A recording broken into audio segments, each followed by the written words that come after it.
अपेक्षा करेंगे कि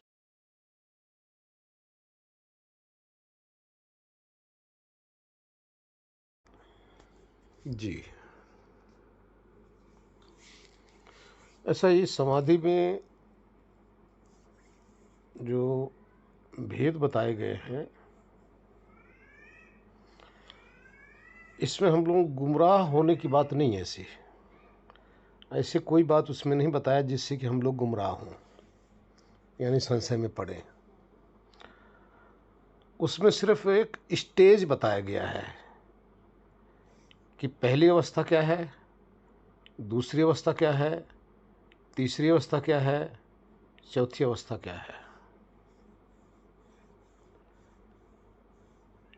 जैसे प्रथम समाधि का उन्होंने नाम दिया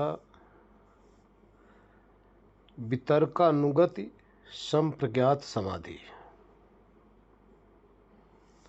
जब साधक ध्यान में बैठता है तो उसके मन के अंदर तर्क वितर्क जो चल रहे होते हैं, उस तर्क वितर्क वाली स्थिति का नाम भी समाधि बताया गया है।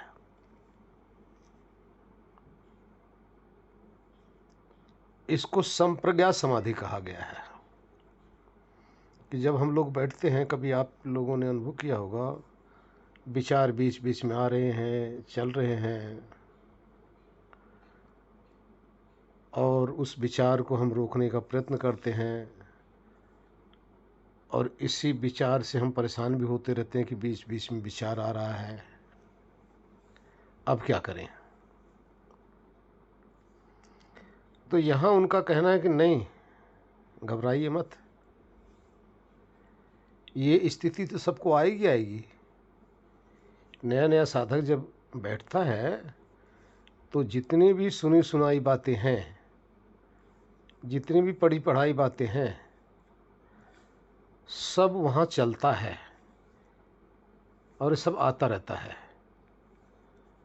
तो उसमें बताया कि यहाँ बीज बना हुआ है, संस्कार बना हुआ है, उस संस्कार के कारण से सब आ रहा है। तो ये पहली स्टेज बताया है कि साधक जब बैठता तो ऐसी उसकी सामने ये स्थिति आती है। दूसरी स्थिति बताया गया है विचारानुगत संप्रज्ञात समाधि, अर्थात जो ईश्वर का ध्यान करता है उसके सामने एक ईश्वर का विचार प्रकट होना चाहिए, उस विचार के अलावा कुछ नहीं आना चाहिए। यानी पहले में तर्क वितर्क आ रहा था, अब दूसरे में एक ही विचार चल रहा है, दूसरा विचार आ ही नहीं पा रहा है। तो ये जो दूसरी स्टेज है पहले वाले से उत्तम है, लेकिन यहाँ भी संस्कार हमारे विद्यमान हैं, जो हमने संसार में किया हुआ है, जो भोगा हुआ है, वो सब हमारे संस्कार यहाँ विद्यमान है। तो पहले वाले जब तर्क वितर्क समाप्त होता है तो दूसरे में सिर्फ एक लगातार विचार चलता है। विचार कैसे? कोई आत्मा का ध्यान करता है तो स्वयं का एक विचार जो रेगुलर चल रहा है, परमात्मा का ध्यान करता है तो परमात्मा का जो विचार रेगुलर चल रहा है। तो ये भी एक समाधि के अंदर ही बताया है कि ये भी समाधि का एक रूप है। साधक को घबरा नहीं जाना चाहिए, साधक को परेशान नहीं होना चाहिए कि ये हमारे साथ कुछ हो ही नहीं रहा है, हमारी तो कुछ उपलब्धि नहीं है। तो यहाँ ऋषि का कहना है कि नहीं, परेशान मत होइए, ये भी आपकी स्थिति है, ये भी एक समाधि के रूप ही है, ये सब आएंगे। इससे भी आगे चलिए तो तीसरी समाधि बताया आनंदानुगत संप्रज्ञात समाधि। इसमें क्या है, ना तो तर्क वितर्क आएगा, ना ही कोई विचार आएगा, तर्क वितर्क भी समाप्त, विचार भी समाप्त। तब आत्मा अपने हृदय में उस परमानंद स्वरूप, आनंद स्वरूप, सच्चिदानंद स्वरूप में डूब जाता है। उसके अंदर डूबने के बाद में उस आनंद में निमग्न रहता है। यहाँ दोनों चीज़ गायब हो गए, तर्क वितर्क और विचार, लेकिन यहाँ डूबा हुआ है। ये स्थिति प्राप्त करने के बाद में साधक धन्य हो जाता है,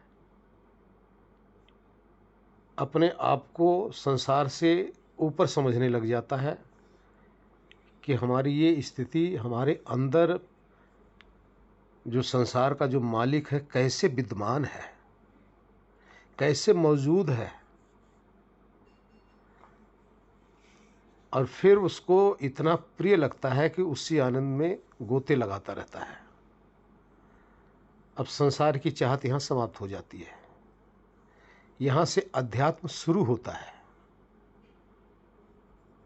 बार बार उसकी एक ही जिज्ञासा होती है, संसार से खिन्नता होने लग जाती है, संसार से, प्राणी पदार्थों से उदासीनता होने लग जाती है, समस्त भोग उसको अप्रिय लगने लग जाते हैं। तब जाकर वहाँ उस आनंद में हमेशा के लिए निमग्न रहता है। इस आनंद में डूबने के बाद ही उसके जो संस्कार हैं समाप्त होने लग जाते हैं। क्योंकि कल या परसों का विषय था कि हम जितना मर्जी प्रयत्न कर लें, हमारे प्रयत्न से हम संसार के भवसागर से पार नहीं हो सकते, संभव ही नहीं। इसलिए संभव नहीं कि हमारे से जाने अनजाने में कितने पाप पुण्य हो ही रहे हैं और उससे हम बच भी नहीं सकते। क्योंकि हम सांस ले रहे हैं, इसमें की भी कितने जीवाणु कितने कीटाणु मर रहे हैं। भोजन करते हैं, उसमें भी जीवाणु कीटाणु जा रहे हैं। पानी पीते हैं, उसमें जीवाणु कीटाणु जा रहे हैं। चलते फिरते हैं, कितने जीव हमारे पाँव के नीचे रौंदे जाते हैं। यानी संसार में हम स्वयं अपने आप को बचाना चाहे तो कोई बचा ही नहीं सकता। लेकिन जब ये आनंदानुगत संप्रज्ञात समाधि की प्राप्ति हो जाती है तो यहाँ से हमारे पाप और पुण्य जितने भी हमने किए हुए हैं या आगे हो रहे हैं, यहाँ पर जाकर परमात्मा ही भस्म करता है। वो जो आनंद स्वरूप सर्वत्र व्यापक रूपी शक्ति है, जब उसमें हम समा जाते हैं तो वो शक्ति, वो परमात्मा हमें अपने गले लगा लेता है। उसकी कृपा से हमारे अंदर, हमारे मन के अंदर जितने भी संस्कार विराजमान होते हैं, जब इसमें सदा ही हम अपने आप को समर्पित रखते हैं तो धीरे धीरे धीरे धीरे हम निर्वीज हो जाते हैं। निर्वीज का अर्थ है उस ईश्वर की कृपा, और ईश्वर ही हमारे समस्त पाप और पुण्य अपने अंदर भस्म करते रहते हैं, स्वयं वो भस्म करते रहते हैं। जैसे एक छोटा बालक अपनी माता या पिता की गोद में बैठ जाए तो वही पिता या वही माता कितने लाड से उसको सुहलाकर उसकी गंदगी को साफ करके ऐसा शुद्ध कर देते हैं। इसी प्रकार से वो हमारे जो पिताजी हैं, सारे सृष्टि के मालिक हैं, सबके कर्ता धर्ता हैं, समस्त जीव के कर्मों का ज्ञाता है। वो हमारे को निष्कलंक करके निर्वीज कर देते हैं। उसके बाद में हमारी यहाँ तक सभी समाधि है, यानी आनंदानुगत संप्रज्ञात समाधि है। अर्थात यहाँ भी हमारे बीज बने हैं, संस्कार बने हैं, हमारी समस्त वासनाएं हमारी यहाँ विद्यमान हैं। लेकिन इसके बाद में जब हम इसमें मग्न रहते हैं तो आगे परमात्मा हमें बिल्कुल शुद्ध करके, प्योर करके, हमारे मन के अंदर जितने भी संस्कार, जितने भी वासनाएं हैं, सब भस्म कर देते हैं। उसके बाद में फिर निर्बीज समाधि आती है। यहाँ तक सबीज समाधि है, यानी हमारे संस्कार समाये हुए हैं, बने हुए हैं। फिर आगे निर्बीज हो जाता है।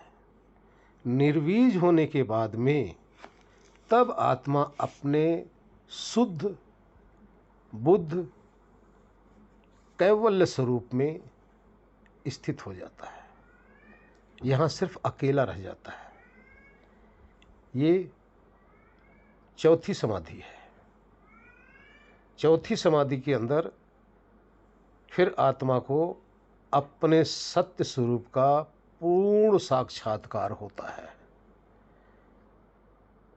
जो बीज उसको इधर उधर मन के अंदर जो संस्कार है, वासनाएं फुदक फुदक कर इसको बाहर कर रहे थे, इसको पकड़ पकड़ के बाहर कर रहे थे, अब इस मन के अंदर कोई क्षमता ही नहीं रह गई। परमात्मा ने बिल्कुल प्योर कर दिया। तब हम जीवात्मा अपने केवल अपने स्वरूप में ठहर जाते हैं। ये निर्बीज समाधि है। अर्थात इस समय पहले संप्रज्ञात समाधि कहा गया, अब इसका नाम है असंप्रज्ञात समाधि। यानी किसी भी प्रकार का कोई संसार में जन्म लेने का कोई बीज है ही नहीं, यानी भून दिया गया है। जैसे किसी बीज को आप जब जला दो तो उसमें अंकुर फूट ही नहीं सकता, वो अंकुरित हो ही नहीं सकता। तो उस स्थिति में आने के लिए परमात्मा ने ही हमारे पे कृपा किया, उन्होंने ही हमारे को निर्बीज किया। ये असंप्रज्ञात समाधि, अर्थात जिसमें बीज नहीं। इसके बाद में अब यहाँ अपने को तो समझ लेता है, लेकिन अभी परमात्मा क्या है ये अभी शुद्ध रूप से समझ नहीं पाया है। जब पांचवी समाधि लगती है, वो भी निर्बीज होती है। उस स्थिति में जब इससे भी आगे जब जाता है, तब स्वयं को परमात्मा में ही पाया हुआ उस ईश्वर का साक्षात्कार करता हुआ स्वयं का भी साक्षात्कार करता है, यानी स्वयं का भी अनुभव करता है और ईश्वर का भी अनुभव करता है। ये भी निर्बीज समाधि के अंदर आता है। उस समय ये नहीं कह सकता है कि परमात्मा नहीं है। उससे पहले वाले में कह सकता है कि मैं ही अकेला हूं।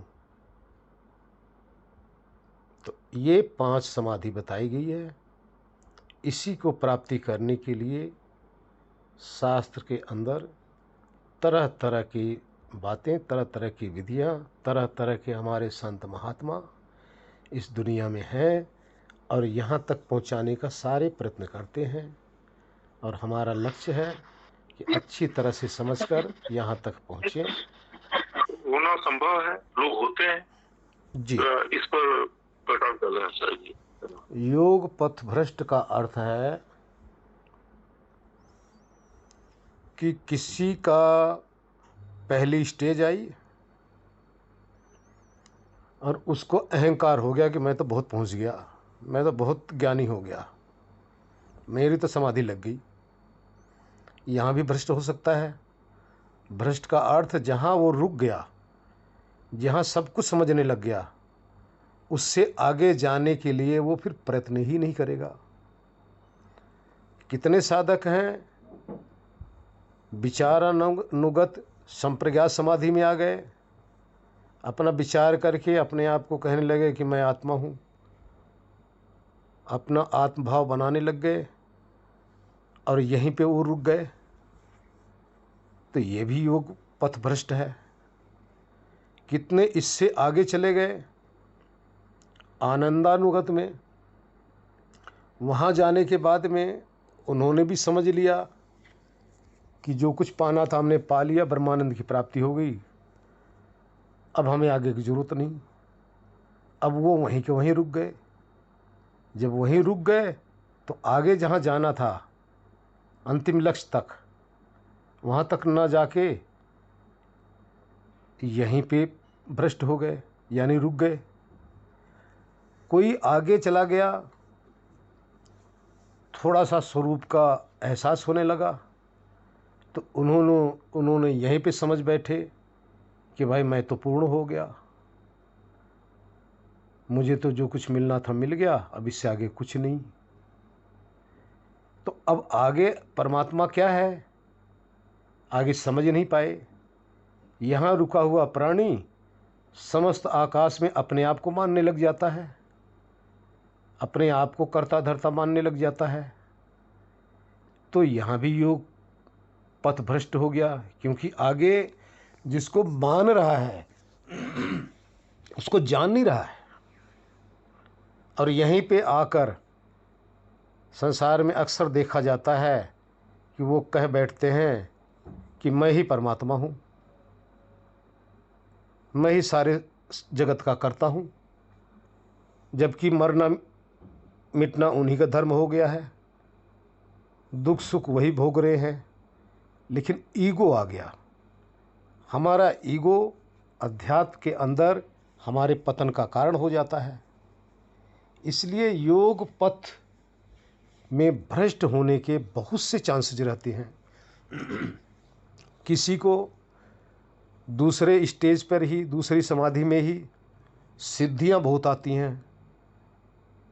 जब विचारानुगत संप्रज्ञात समाधि में जाते हैं तो वहाँ सिद्धियां आने लग जाती हैं, बहुत कुछ सिद्धियां आती हैं।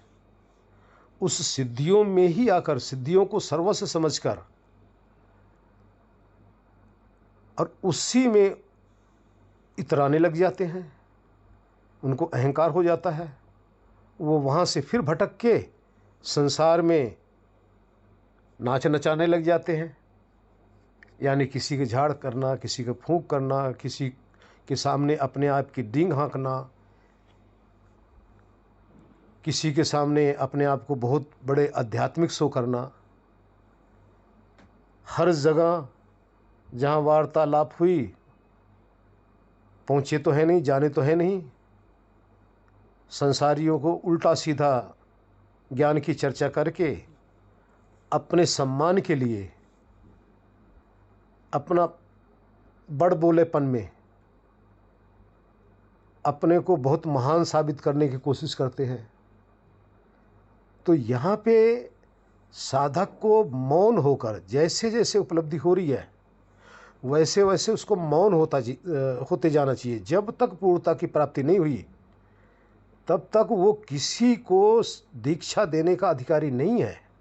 हाँ, आपस में वार्तालाप तो साधक कर सकते हैं कि मैं यहाँ तक पहुँचा हूँ, मेरे साथ ऐसा घट रहा है, आप आगे बताइए। तो ये तो कल्याण का मार्ग है, एक सहयोग का मार्ग है। लेकिन जो पहुँचा नहीं अगर शिक्षा देगा तो आगे जो जाने वाला है उसका भी पतन कर रहे हो और अपना तो पतन हो गया है।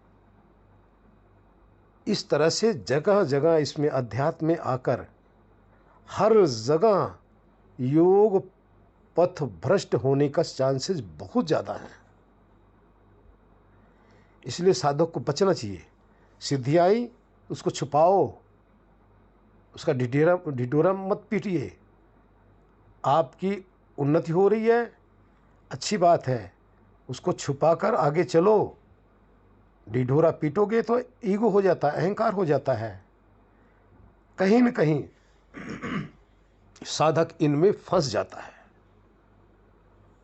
कितने ऐसे हैं, थोड़ा सा सीख लिए, थोड़ा सा पढ़ लिए, पंडित बन गए। ये सब गलत है। जब तक पूर्णता ना हो आगे मत बताओ। अब कोई आदमी कहीं जाना चाह रहा है, मान लो आप दिल्ली में बैठे हैं या जहाँ भी बैठे हैं, और किसी ने आपसे पूछ लिया कि भाई मुझे यहाँ जाना है, कैसे जाऊँ, और आपने वहाँ के विषय में पता ही नहीं, जानते ही नहीं, गए ही नहीं हो, और उसको मार्ग बता दिए, और वो उल्टा सैकड़ों किलोमीटर आगे चला गया आपसे सुन के। अब जाके गलत मार्ग आपने बताया और आगे जब चला गया और फिर जब उसको वहाँ पता चला तो वो पश्चाताप करेगा, आपको भी कहेगा, और ये जो पाप लगेगा उसी को लगेगा जिसने गलत मार्ग बताया है। तो पापी हो गया। क्यों? अहंकार बस उसने बताया ना। नहीं पता मत बताओ रास्ता, जितना पता है उतना मार्ग बताओ। क्योंकि देखने वाले आप नहीं हो, आप तो अपने सामने सिर्फ देख रहे हो शब्द रस रूप गंध स्पर्श को। जिसने आपके अंदर बाहर बैठा, आपके एक एक चरित्र, एक एक विचार को जो देख रहा है, जो समझ रहा है, वो तो आपको छोड़ेगा नहीं। आपके इस कर्मों का फल तो अवश्य ही देगा। इस तरह से हम आध्यात्मिक लोग बंधन में बंध जाते हैं। हम अध्यात्म में निपुण होने के बजाय हमारा वहाँ पतन हो जाता है, फिर दोबारा जन्म लेना पड़ता है। इसलिए सबसे पहले यम में यह बताया गया है, सत्य, अहिंसा, ब्रह्मचर्य, अस्तेय, अपरिग्रह, ये सब चीज़ें पहले बताई गई है। हरिओम नारायण। स्वामी जी प्रणाम। का एक शब्द कहे हैं, बहुत ही महत्वपूर्ण है। इसको समझ लिया जाए, फिर आपके विषय में चर्चा करते हैं। प्रज्ञा एक प्रकार की समाधि के अंदर जब आनंदानुभूति के अंदर हम जाते हैं तो एक विशेष उपलब्धि है, उस समाधि का परिणाम है। प्रज्ञा कहते हैं एक विशेष बुद्धि, एक विशेष विवेक आनंदानुगत संप्रज्ञात समाधि के अंदर वो हमें प्राप्त होता है। यानी जब हमारा मन निर्वीज होने लग जाता है, निर्वीज होने के बाद में, होने से पहले एक हमारी एक विशेष बुद्धि, विशेष ज्ञान हमें मिलता वहाँ से। उसी विशेष ज्ञान का नाम है प्रज्ञा, ऋतभ्रा, मेधा आदि कई प्रकार से नाम लिया जाता है। ये समाधि के अंदर मिलता है, उस साधक को मिलता है जो आनंदानुगति संप्रज्ञात समाधि में जब जाता है उसको मिलता है। तो इसका परिणाम ये होता है, परमात्मा ही देते हैं इस चीज़ को, इस बुद्धि के द्वारा, इसी बुद्धि के द्वारा जिसको आपने सुना है गीता में, श्री कृष्ण ने अर्जुन को दिव्य दृष्टि दिया। उस दिव्य दृष्टि का नाम ही मेधा बुद्धि है, प्रज्ञा बुद्धि है। यानी उस दिव्य दृष्टि से संसार की समस्त सच्चाई, असलियत हमारे सामने प्रकट हो जाती है। उसके सहारे हम सब कुछ सत असत का अनुभव करने लग जाते हैं। उससे पहले तो हमारी जो बुद्धि है त्रिगुणात्मक है, सतोगुणी, रजोगुणी, तमोगुणी है। लेकिन प्रज्ञा बुद्धि जो है, इससे हम दोबारा फिर संसार में फंसने की बजाय उससे हम बचते रहते हैं। संसार का समस्त वस्तु जितने भी हैं उसका विवेक उस बुद्धि के द्वारा हमें हो जाता है। अपने आप को हम संभाल के रखते हैं। इसी का नाम है प्रज्ञा, ऋतंभरा, मेधा, तो दिव्य दृष्टि, जो मर्जी कह लो। हरिओम नारायण। देखो जी, इसमें बताया है सत्य, अहिंसा, अस्तेय, अपरिग्रह, ब्रह्मचर्य। ब्रह्मचर्य का यहाँ दो अर्थ लगता है। पहला अर्थ होता है कि ब्रह्म को यानी ईश्वर को ही अपना आचार्य शुरू करो। आचार्य का अर्थ होता है अपना सर्वे सर्वा, अपना गुरु इस ईश्वर को स्वीकार करो, जो आज भी हैं, पहले भी थे, जन्म जन्मांतर में जब भी हम जन्म लिए हैं वही हमारा गुरु, वही हमारा माता, वही हमारा पिता, वही हमारा साथी, और आगे भी वही रहेंगे। मोक्ष में जाओगे तब भी वही हमारे साथ रहेंगे। तो उनको अपना गुरु या आचार्य स्वीकार करो। ठीक है। दूसरा अर्थ होता है कि अपने आचरण को शुद्ध रखो। वो आचरण क्या है कि जैसे वीर्य रक्षा कहा जाता है, तो ये पति पत्नी के लिए ये उचित नहीं है, यह नहीं समझना चाहिए। अगर पति पत्नी गृहस्थ में रह रहे हैं, पति पत्नी गृहस्थ में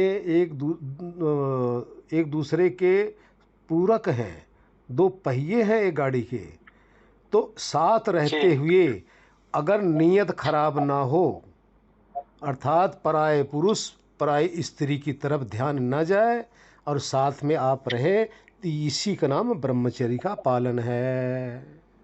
जिसने सन्यास ले लिया जी, जिसने सन्यास ले लिया उसके लिए धरती पर समस्त बेटियां, बहनें, माताएं हैं, उसके लिए कोई पत्नी नहीं है। इसका नाम है ब्रह्मचर्य का पालन करना। नारायण हरि। देखिए, पहले श्री कृष्ण जी की जीवनी समझें। आज तक किसी को भी महायोगेश्वर नहीं कहा गया है।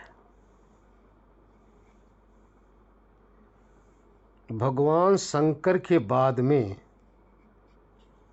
श्री कृष्ण जी को ही महायोगेश्वर कहा गया है। वो बाल ब्रह्मचारी थे। ये जो उनकी कहानी बनाई गई है, ये हकीकत नहीं है। उन्होंने तो 46 साल में शादी करने के बावजूद भी 8 साल तक अपने पत्नी के संपर्क में ही नहीं आए। महायोगेश्वर थे, योगी थे। ये समस्त समाधि जो बताई जा रही है, इन सब के पूर्णता उन्होंने प्राप्त कर लिया था। आप गीता को पढ़िए, गीता में जितना ज्ञान है, असीम ज्ञान भरा पड़ा है। जितना भी हम लोग यहाँ जिक्र कर रहे हैं, सब गीता में पहले से ही उपलब्ध है, लेकिन हम लोग समझ नहीं पाते। तो श्री कृष्ण भगवान, इसलिए उनको भगवान कहा जाता है। बहुत बड़े योगी थे और ऐसी बातें उनके लिए सोचना भी नामुमकिन था, लेकिन उनके अनुयायियों ने कुछ अलग से कल्पना करके ये सब रच डाली है। नारायण। इतने भी ये 5 प्रकार की समाधि बताई गई है, इसको समझ के हम ध्यान करेंगे तो हमारे सामने क्या क्या घट रही है सब पता चल जाएगा कि हम किस स्टेज पर कहाँ तक हम पहुँचे हुए हैं। तो इससे हम अपने ध्यान को टैली कर लेते हैं, तो उससे पता चलता है कि अभी तक हम यहाँ पहुँचे हैं, इससे आगे ये करना है। तो जी। साधक को ये सब चीज़ें भली भांति समझ लेना चाहिए और उसको ये भी समझना चाहिए कि हम कहाँ भटक सकते हैं, और ये भी अपनी परीक्षा हो जाएगी कि हम कहाँ अभी भटक रहे हैं। इसलिए हमारे सबके लाभ के लिए है। हरि ओम।